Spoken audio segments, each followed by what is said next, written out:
बाबा साहब अंबेडकर ने लड़कर गरीबों को वोट का हक दिलाया। इतने आसानी से नहीं दिला।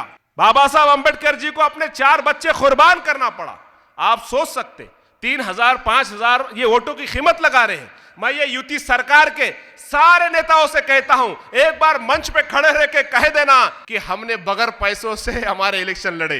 एक बार बोल देना। ये जितने चुन के आए वाले लोग हैं ना कि हमने पैसे नहीं बांटे, लोगों की मोहब्बत थी, सारे लोगों को मालूम है। लेकिन मैं ये कहूंगा कि आपने कितने पैसे बांटे? 3,000, 4,000, 5,000, 10,000, 15,000। 15 के ऊपर तो सुने नहीं हम। लेकिन मैं उनसे कहना चाहता हूं कि जिस गरीब का वोट आपने 15,000 बांटकर उससे छीना ना, उस गरीब को वोट दिलाने के लिए डॉक्टर बाबा साहब अंबेडकर जी को अपने 4 बच्चे कुर्बान करना पड़ा।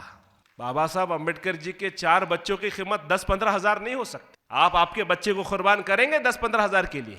नहीं करेंगे। तो आप समझो, बाबा साहब अंबेडकर जी कहते हैं कि आप भूख से परेशान होंगे, आपको भी भूख सताएगी, लेकिन ये वोट मत बेचना, क्योंकि ये वोट आपके बच्चों के मुस्तकबिल बनाने के लिए दिया है। एक वक्त की तुम अगर भूखा रहेंगे तो आने वाले वक्त में तुम्हारे बच्चों की जिंदगियां बदल जाएंगी।